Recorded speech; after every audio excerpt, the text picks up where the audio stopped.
une relance pour que vous puissiez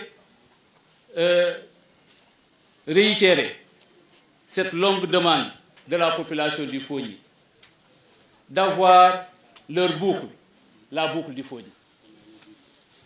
Cette boucle du Fogny qui, au-delà du désenclavement de la zone, va permettre à cette zone de sortir de l'ornière parce que les produits de la forêt, les produits des rizières, la libre circulation des biens, mais aussi des personnes, sera une réalité avec cette boucle. Et cette boucle, sa réalisation, permettra de raccorder le Blouf, le Fogny et les Kalounaï. C'est pourquoi nous relançons encore cette demande, cette préoccupation du Fogny.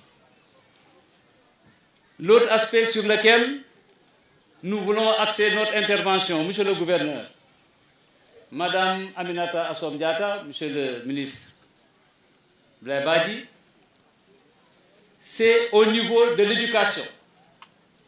Le lycée de Sindian n'a d'existence que de nom. C'est-à-dire que le lycée n'a pas un site construit. Il est abrité par le CM. L'espace existe.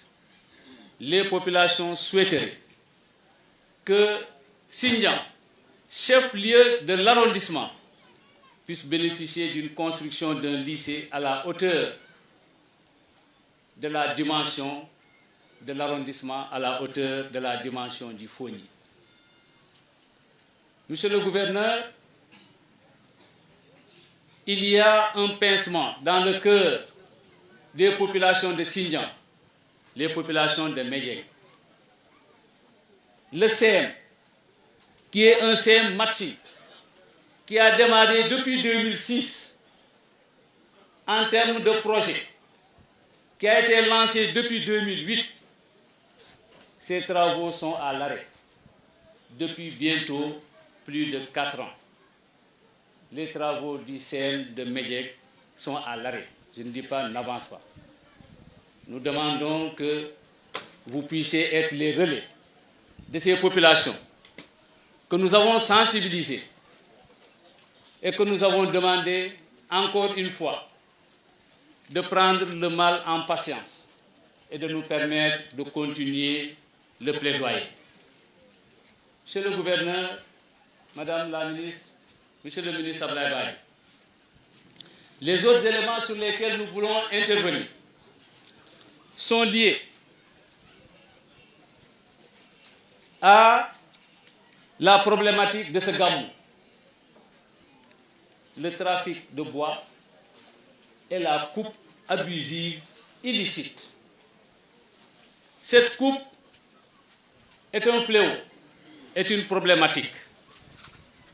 Ça touche et ça gangrène la localité. Aujourd'hui, au niveau de Sindian, Dieu nous a aidés. Nous avons pu arraisonner 3 véhicules chargés de bois. Ces véhicules sont encore visibles ici, à Sindian. Ce sont des voitures gambiennes. Des voitures qui sont conduites par des Gambiens. Des voitures qui ont mis le carburant gambien. Des voitures qui ont des permis de coupe gambiens. Qui viennent avec quelques dalasi.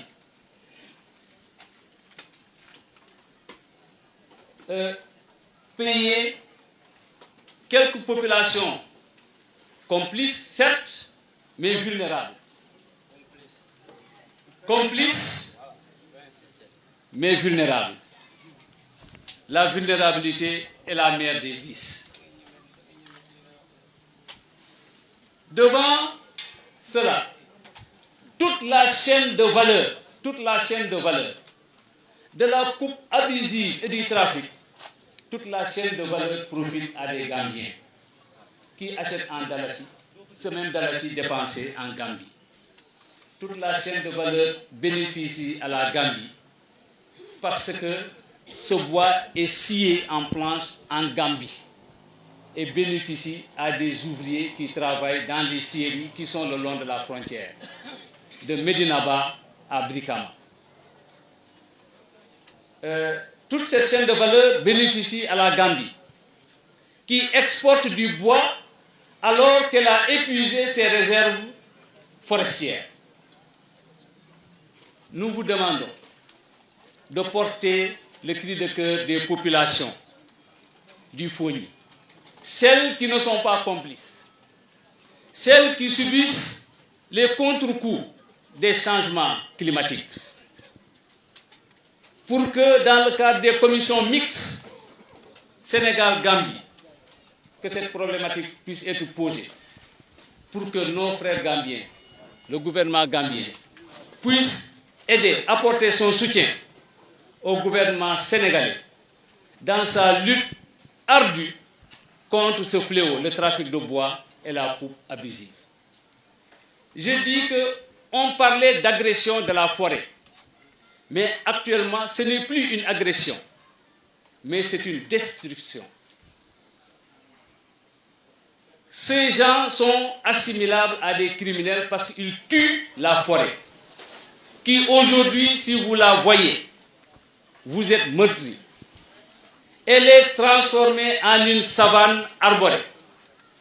Vous avez vu cette action de l'homme qui ne s'arrête pas seulement à la coupe, mais qui aujourd'hui est combinée par des actions de feux de brousse que nous savons que ce sont des feux provoqués.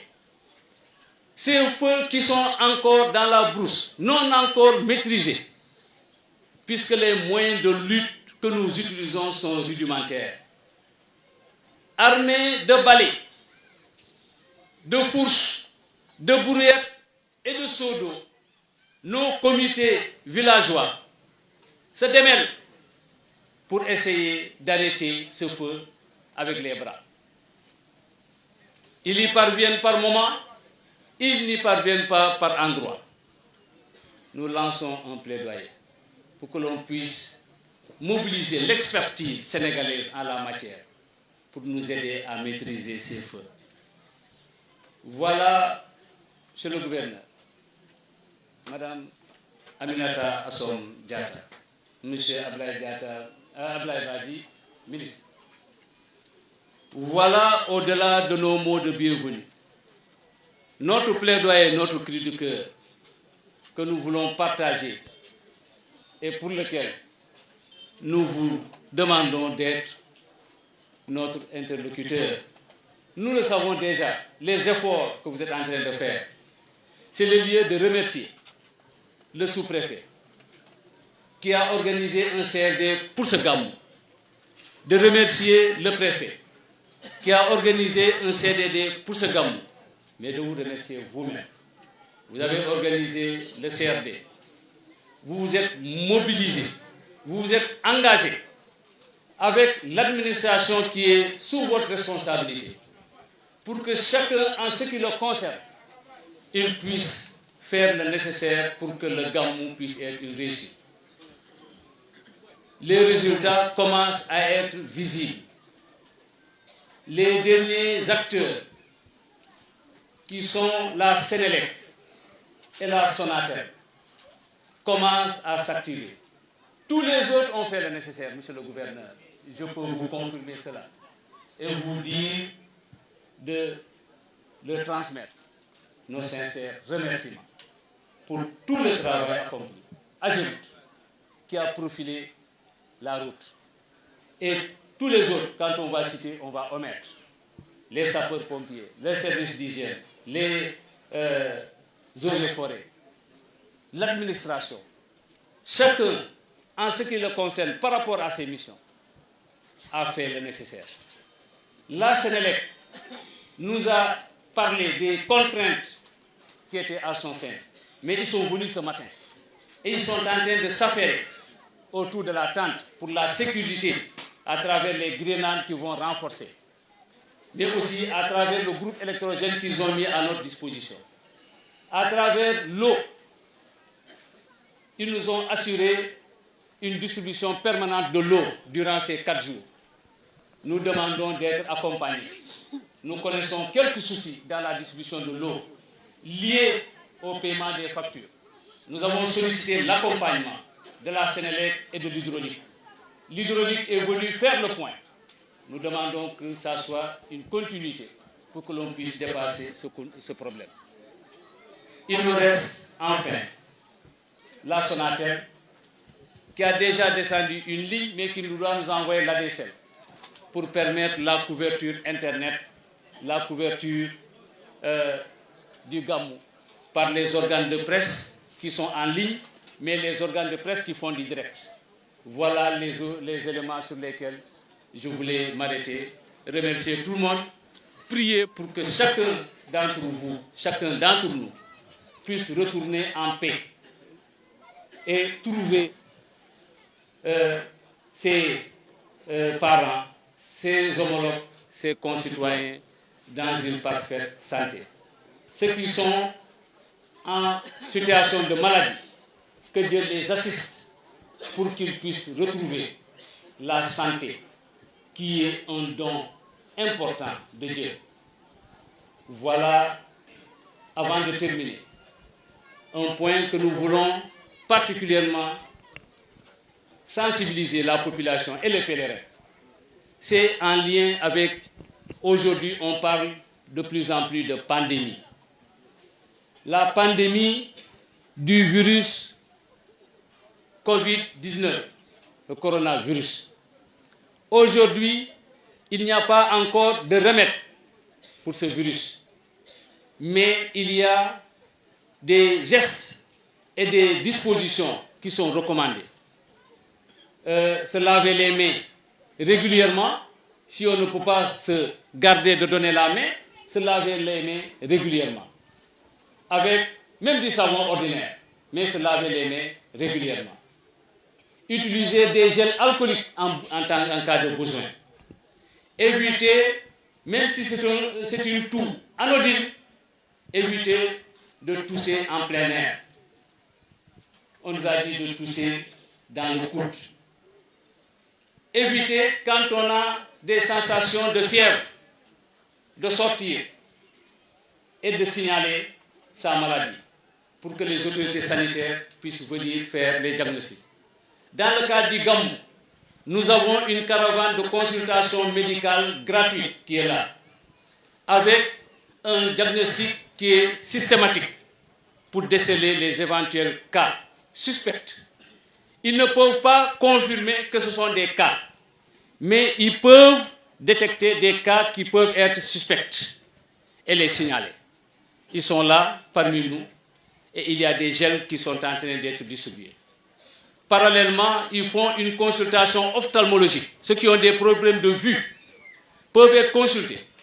Vous en avez jusqu'à demain matin au plus tard parce qu'ils vont retourner, ceux qui sont de l'ophtalmologie.